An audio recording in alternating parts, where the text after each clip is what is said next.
마침내 아하시아가 예후의 손에 의해서 죽게 됩니다. 예후의 손에 죽게 되니까 여호람의 부인이죠.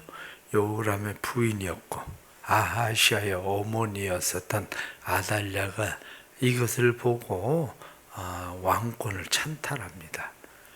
이 아마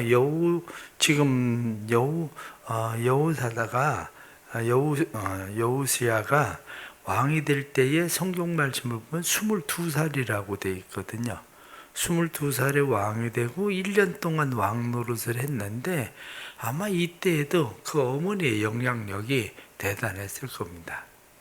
이 어머니의 영향력이 대단했는데 자기 아들 22살짜리 아들이 죽게 되니까 그리고 뿐만 아니라 형제들 전부가 다 예후의 손에 전부 다 죽음을 40명이 다 떼죽음을 당하고 이런 일이 일어나잖아요. 그러니까 왕권을 찬탈해야 되겠다. 왕권을 찬탈하는 것은 지금 성경에 나타나는 아하시아의 아들들만 죽이면 그럼 왕 되는 일은 어렵지 않겠다. 이렇게 생각하니까 아하시아의 아들들을 전부 다 죽입니다. 몇 명이 있었는지는 자세히 모르지만 이 아들들을 죽이는데 그 죽음 가운데서 태어난 지 얼마 안 된 한 사람이 있었죠. 그 사람이 누구냐면 바로 오늘 성경에 나타나는 말씀 요아스라고 하는 사람이에요. 이 요아스라고 하는 아이가 태어난 지 얼마 안 됐는데 유모가 그 아이를 몰래 숨겨버리죠.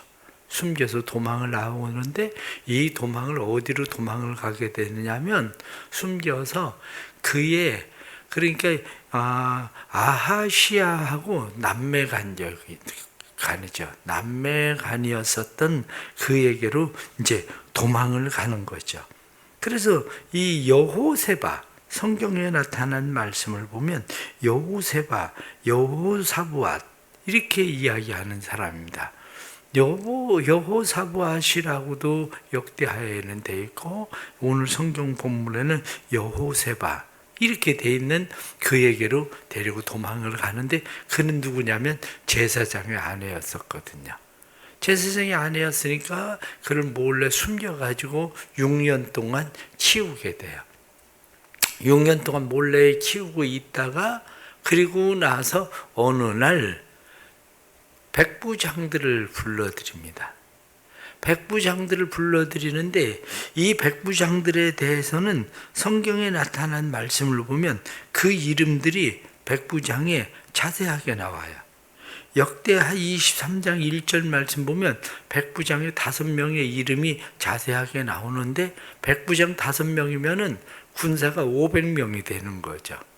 500명이 되는 이 사람들에게 세 패로 나누어서 한 사람은 왕을 호위하게 하고 한 무리는 백성들 중에서 그들을 지키게 하고 또 한 무리는 왕궁에서 왕의 동정과 상태를 보게 하고 이렇게 지금 세 패로 나누어 가지고 그들로 하여금 지금 언약을 맺었다. 성경 말씀을 보면 언약을 맺었다. 너희가 나하고 하나님 사이에 분명하게 약속을 할 거냐? 그래서 그에게 요아스를 보여주죠. 이 사람이 바로 다음 왕을 이어야 될 한 사람 죽은 사람인 줄 알고 아니면 살아있는지 모르니까 계속 아달랴가 지금 찾고 있는 바로 이 사람이다.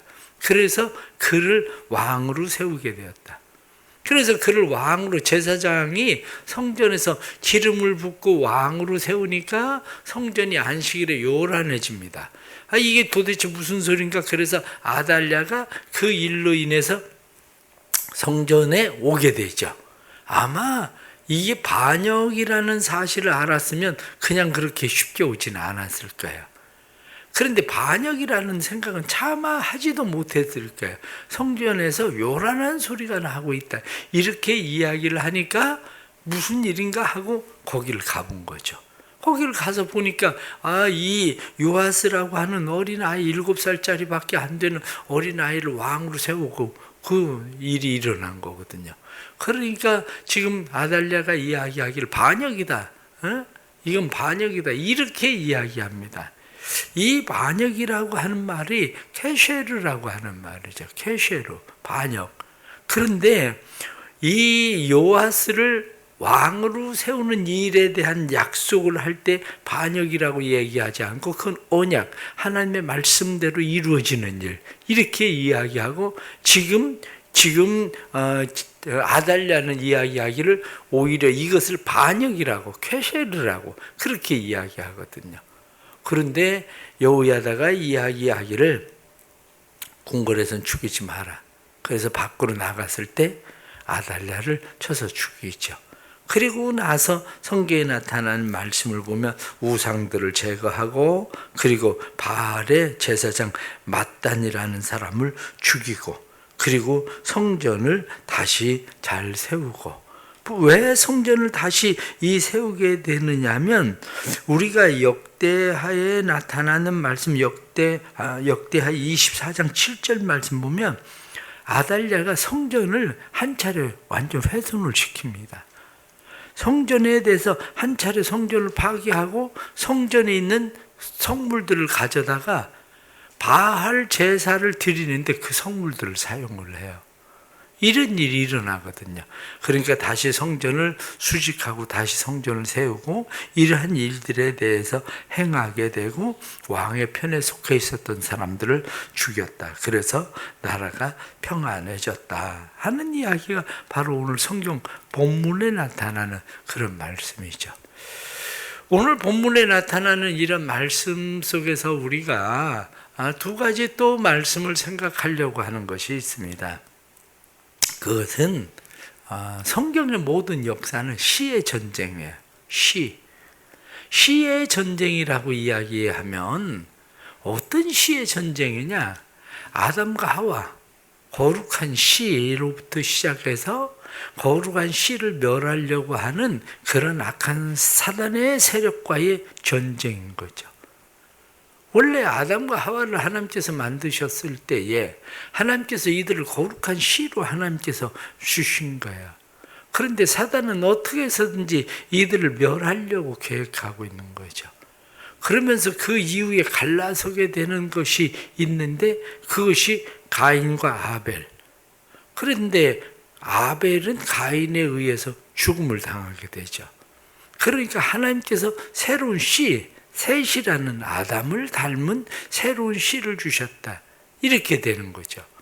그래서 가인과 셋의 씨, 이 씨가 지금 두 줄기의 흐름으로 계속 이제 가게 되는 거예요. 그래서 이 두 줄기의 흐름으로 가게 되는데 세상은 계속 셋의 씨에 대해서 가인의 씨, 곧 악한 자들의 씨는 계속 그 셋 속의 씨는 거룩한 씨를 멸하려고 계속 일을 하게 되는 거예요.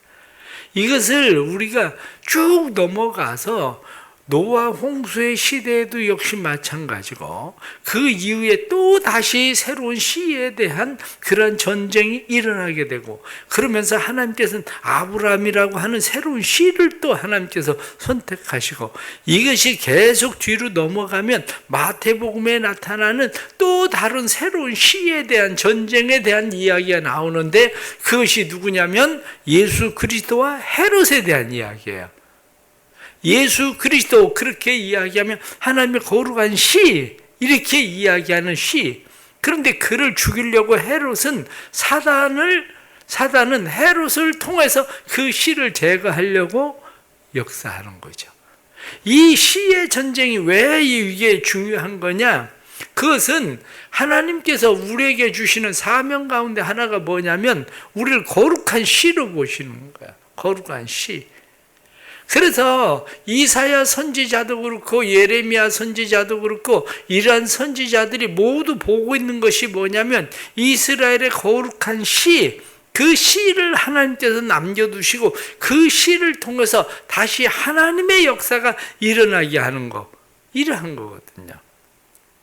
그래서 이 시의 전쟁은 단순하게 시만이 아니라 시가 왜 필요한 겁니까? 시가 필요한 것은 그 씨를 땅에 뿌려서 땅에 그 씨가 퍼져나가게 하기 위한 거거든요. 그것을 우리는 뭐라고 이야기하느냐? 하나님의 나라, 하나님의 영토, 그 확장, 이렇게 얘기하는 거죠. 예수님께서 너희가 땅끝까지 이르러 내 증인이 되라. 너희가 천하 만국에 다니면서 복음을 전파해라. 땅끝 어디서나, 이렇게 성경이 말씀하고 있는 것처럼 이 모든 것은 다 뭐냐? 시의 전쟁에 대한. 그러니까 지금 우리도 역시 마찬가지로 끊임없는 이 전쟁 사이에 있는 거예요. 아달랴는 어떻게 해서든지 다윗의 시에 대해서 전부 다 멸하고 그것을 끝장을 내고 싶어 하지만, 그러나 하나님께서는 다윗의 시에 대해서 멸하는 것이 아니라 내가 그 등불을 끄지 아니하리라, 이렇게 약속하신 말씀처럼 그 시를 계속해서 하나님께서는 이어가시는 거죠. 그 시를. 그러면 중요한 것이 뭡니까? 중요한 것이 이 전쟁 속에서 우리가 어떻게 살아남을 거냐, 이 문제예요. 이 전쟁 속에서 우리는 거룩한 시가 돼서, 그리 시가 되어서 땅에 하나님의 영토, 그곳에 하나님의 나라를 확장하기 위한 씨를 뿌리는, 씨를 흩뿌리는 자가 될 것인지 아니면 죽은 씨가 될 것인지, 이 문제인 거죠. 살아있는 것처럼 보이지만 죽어있는 씨들, 그것은 우리나라 사람들이 그 미국에 가면, 미국에서 옛날에 미국에 갔을 때에 보니까 집을 얻었는데 집이 밭이 넓어요. 터가 잔디를 잔뜩 심었어요. 한국 사람들이 어떤 사람들입니까? 여기다 이 아깝게 왜 이 잔디를 이렇게 심나? 이 잔디를 심지 말고 여기 아깝게 여기다가 채소를 심으면 좋겠다. 그래가지고 슈퍼에 가서 보니까, 마트에 가서 보니까 씨들이 여러 가지 씨들이 있거든요. 그러니까 그 씨를 가져다가 거기다 심었어요. 그런데 씨가 싹이 하나도 안 나요. 왜 이 씨가 싹이 하나도 안 나나? 나중에 알고 보니까 그 씨들은 다 한마디로 열 처리가 된 씨야. 생명이 없어. 다 죽은 거야, 이미. 씨는 어디에 가서 사야 되냐? 씨는 종묘사에 가서 사는 것만이 싹이 날 수 있는 씨고, 그렇지 않은 씨들은 다 처리가 돼 있는 그러한 씨들이라 그건 생명이 없는 씨죠. 오늘날에도 문제가 뭐냐? 오늘날에도 문제는 우리가 그리스도인으로서 우리가 살아가고 있지만 우리 안에 예수 생명의 씨가 있느냐 없느냐, 이 문제예요. 보이기는 살아있는 씨, 다시 말하면 교회를 열심히 다니는 사람들이기 때문에 우리 안에 저 사람들은 그리스도인이야 이렇게 생각할지 모르지만, 우리가 진짜 예수 생명의 씨를 가지고 있는 사람들인지 아니면 예수 생명의 씨는 없는데 모양만 그런 사람들인지, 바로 이 문제죠. 우리가 더 쉽게 알 수 있는 것이 뭡니까? 우리가 더 쉽게 알 수 있는 것은, 우리는 달걀을 많이 사 먹잖아요. 그런데 우리가 사 먹고 있는 달걀들은 다 무정란이에요. 무정란이기 때문에 그건 아무리 품어도 부화가 안 되는, 한마디로 씨가 없는 알일 뿐이라는 거죠. 결국 유정란이 되어야 그 알은 품을 때에 그것은 씨가 돼서 거기에서 병아리가 나오는 거지, 무정란은 아무리 오래 품고 있어도 생명이 그 안에 없는 거죠.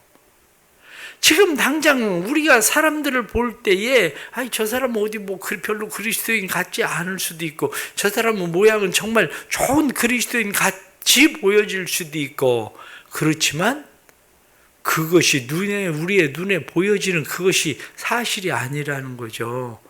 중요한 것은 우리 안에 예수 생명의 씨가 정말 있느냐 없느냐, 이 문제인 거죠. 이거죠. 간절히 바라고 원하는 것은 우리 안에 예수 생명의 씨가 있기를 바랍니다. 예수 생명의 씨가 없으면 결국은 참된 그리스도인이 되지도 못하고, 예수 생명의 씨가 없으면 예수 생명의 씨를 전파할 수 있는 사람이 될 수도 없고, 그런 거죠. 우린 스스로 생각을 해보십시오. 내가 예수를 믿는다고 믿는데 나 때문에 도대체 예수 믿은 사람은 있을까? 나 때문에? 심지어는 우리 가족으로부터 시작해서 내가 전도해서 내가 누군가에게 예수 믿는 사람이라고 이야기해서 나 때문에 예수 믿는 사람은 과연 내가 죽는 날까지 한 사람이라도 있을까? 이 문제라고요. 내가 죽는 날까지 나 때문에 예수 믿은 사람이 한 사람도 없으면 그 사람은 과연 예수 생명의 씨가 있나? 예수 생명의 씨가 있다면 그 사람에겐 영토가 있나? 씨를 뿌릴 수 있는 영토가 그 사람에겐 하나님의 영역, 하나님의 영토, 하나님의 나라, 그것이 그 사람에겐 있나? 바로 이 문제란 말이죠. 그것을 생각하면 우리 모든 그리스도인들은 예수 생명의 씨, 그런데 씨를 그냥 가지고 있는 사람만이 아니라 씨를 가지고 있다면, 씨를 가지고 있는 사람들은 그 씨를 확장시키고 흩어 뿌리고 씨를 퍼뜨리는 그런 사람들로서 살아가는 것이 마땅한 우리의 일이다 하는 것을 오늘 성경을 통해서 우리가 보게 되죠. 또 오늘 본문에 나타나는 말씀 가운데 알게 되는 것은 드러나지 않는 신앙이에요. 씨라고 해서 전부가 다 그때그때 바로바로 드러나는 것만은 아니죠. 드러나지 않는 신앙, 때로는 드러낼 수 없는 신앙이죠. 드러나지 않는 신앙, 드러낼 수 없는 신앙, 이렇게 이야기할 때에 우리가 쉽게 생각할 수 있는 것이 바로 북한이에요. 북한을 생각해 보세요. 북한에 지금 그 씨가 드러납니까? 그 씨를 드러낼 수 있습니까? 그렇다고 해서 그 씨가 자라지 않고 있습니까? 확장되지 않고 있습니까? 그렇지 않아요. 북한 같은 경우는 여전히 그 씨가 자라고 있고 그 씨가 확장되고 있고 그 씨가 여전히 생명이 있어요. 저 중국 같은 경우 공산당들이 중국을 통치하고 교회들이 다 없어지고 한마디로 삼작교회라고 이야기하는 교회들만 있을 때에 세상은 중국의 교회가 다 죽었다고 생각을 했어요. 왜냐? 중국의 삼작교회라고 하는 것이 왜 중국 사람들이 옛날에 삼작교회를 인정하지 않는지 아십니까? 겉으로는 건물 교회 맞아요. 그런데 거기 삼작교회 신앙을 가르치고 있는 사람들이 누구냐? 독일에서 신학을 공부해온 사람들, 공부한 사람들이에요. 신학교 교수들이 신학교를 운영을 하고 있지만, 삼작교회 신학교를 운영하고 있지만 독일에서 신학을 공부하고 그러고 온 사람들인데 그들이 신학 속에 기본적으로 가지고 있는 게 뭐냐면 무신론이거든요. 유물사상이거든요. 근데 유물론, 무신론을 가지고 있는 이 사람들이, 공산주의자들이 신학생들을 배출하고 있으면 그 사람들이 알을 낳으면 무슨 알을 낳겠습니까? 무정란이지. 그게 무정란을 낳는다고. 그런데 무정란을 낳는 것 같은데 그 중에서도 생명의 씨를 가지고 있는 드러나지 않는 사람들이 있었거든요. 그런데 이러한 사람들이 지하교회로 들어가서 지하교회에서 숨어서 중국의 공산주의가 다스리고 통치하고 있다가 개방을 딱 했을 때에 기독교는 이제 다 없어졌을 거다 생각하고 문을 딱 열었을 때에 중국은 엄청나게 놀랐거든요. 왜냐? 지하에 기독교인들이 그렇게 많을 줄을 몰랐거든. 지금 북한 같은 경우도 때로는 어떻습니까? 지금 북한에도 우리가 모르지만 여전히 기독교인들이 있다는 사실을, 왜냐? 탈북민들을 통해서 우리는 알고 있거든요. 기독교인들이 여전히 그들에게 있다는. 그래서 북한의 기독교인들이 얼마나 되냐? 이렇게 이야기할 때 많이 잡는 사람들은 20만까지도 얘기합니다. 북한에. 그 사람들이 여전히 숨은 그리스도인, 숨겨진 그리스도인, 드러내지 않는 그리스도인, 이 사람들로 있다고 생각을 하는 거죠. 그렇습니다. 그때 당시에 이 여호야다의 시대의 사람들은 제사장 여호야다를 보면서 무슨 생각을 했겠습니까? 그래도 대제사장이면 당신이 목숨 걸고 나서서 아달랴가 그런 일을 행할 때에 아니면 아니라고 얘기해야 되지 않는 거 아니냐, 이렇게 이야기했을 거예요. 아니면 아니라고 이야기해야 되지 않느냐. 그런데 아무 소리도 없이 그냥 지내고 있었어요. 그냥 지내고. 그러니 백성들이 그것을 볼 때는 얼마나 깝깝했겠습니까? 그런데 그 사람들만 있었던 것이 아니라 성경에 나타나는 말씀을 보면 역대하 23장 1절 말씀에 백부장의 이름이 5명이 쭉 나오는데, 오늘 성경에 나타난 말씀 4절 말씀에 보면 7째 해에 여호야다가 사람을 보내어 가릿 사람 백부장들과 호위병의 백부장들을 불러 데리고 여호와의 성전에 들어가서 그들과 언약을 맺고, 이것을 보면 그 일에 대해서 아달랴가 왕으로 있는 일에 대해서 마음에 분하게 여기는 사람들이 있었다는 거죠. 그런데 그 사람들이 누군가 가만히 보니까 이 사람들이 있거든요. 그러니까 그 사람들을 불러다가 이야기를 한 거예요. 나하고 하나님 앞에 언약을 맺을 거냐, 절대 발설하지 않겠다고 언약 맺을 거냐. 그렇다. 그러니까 그때서야 요아스를 보여주면서 봐라, 하나님이 여전히 남겨두신 씨다. 이 날의 왕통을 이을 씨 왕이다. 그런데 이 사람을 왕으로 세울 거냐. 그러니까 백부장들이 그렇게 하겠다. 그래서 이 사람들이 이 일을 하게 되는 거죠. 신앙생활도 여전히 마찬가지예요. 때로는 그러한 일들 많아요. 저도 목회를 하면서 이렇게 쭉 보면서 그저 주일날 한 번 이렇게 왔다 갔다 그러고 있는 교인을 봐요. 그 엄마가 교회 신앙생활을 열심히 하고 때로는 권사이기도 하고 어떻게 신앙생활을 저렇게 할까 싶은 생각도 들어. 그런데 5년, 7년, 10년 그렇게 되더니 어느 날부터 열심을 내기 시작하는데 새벽 예배도 나오고 교회 2일 제일 봉사도 하고 열심히.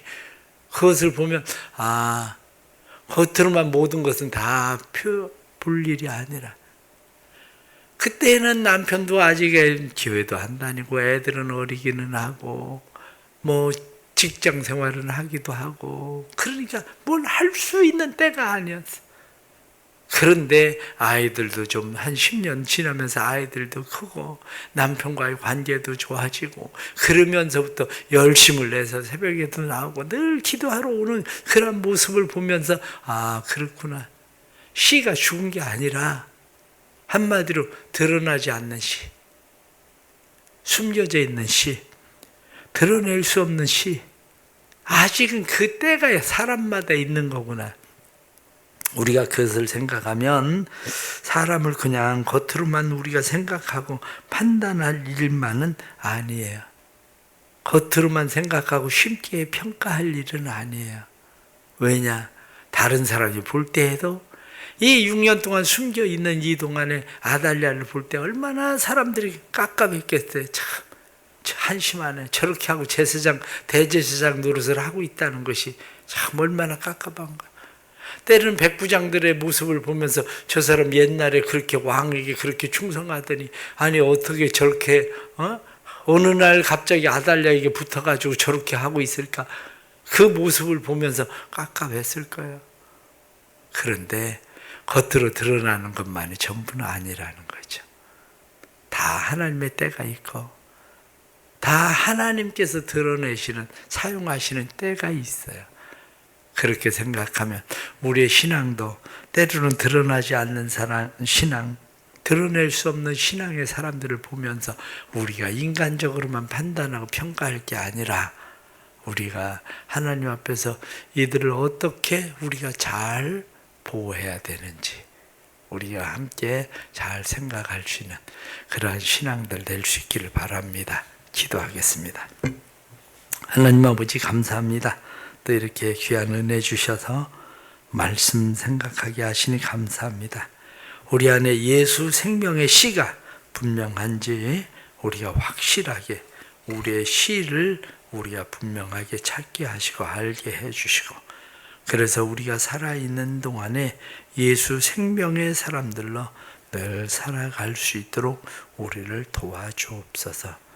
하나님 아버지, 우리를 도와주셔서 우리가 그 사랑, 그 은혜 안에 온전히 거하게 하시고, 우리를 도와주셔서 그 사랑과 그 은혜 안에 거할 때에 우리가 그 생명의 씨가 자라서 하나님의 거룩함을 이루는 생명의 능력되도록 도와주옵소서. 아직 드러내지 못하는 씨앗들도 있습니다. 하나님, 아직 드러내지 못하는 신앙들 하나님 은혜 베풀어 주시고, 비록 숨겨져 있지만 무럭무럭 자라게 해주시고, 그 안에서 믿음이 자라서 거룩함으로 세워지는 날들이 오도록 하나님 은혜를 베풀어 주옵소서. 오늘도 하나님 앞에 나와서 간절히 기도하는 나라를 위한 기도도 주께서 들어주셔서 이 땅에 하나님께서 은혜 베풀어 주셔서 하나님의 나라가 세워질 수 있도록 주님 도와주시고, 앞으로 있을 대통령 선거에도 하나님 은혜를 베풀어 주시고, 해외에 나아가서 선교하고 있는 선교사님들에게 은혜를 베풀어 주셔서 선교사님들이 선교하는 모든 선교지에 하나님의 말씀이 살아 역사하는 생명의 씨앗 되도록 주님 도와주옵소서. 올해에는 주께서 많은 영혼들 보내주셔서 100명 이상의 영혼들이 교회에 들어오게 해주시고, 그래서 교회가 하나님의 역사로 충만한 교회 되도록 만들어 주옵소서.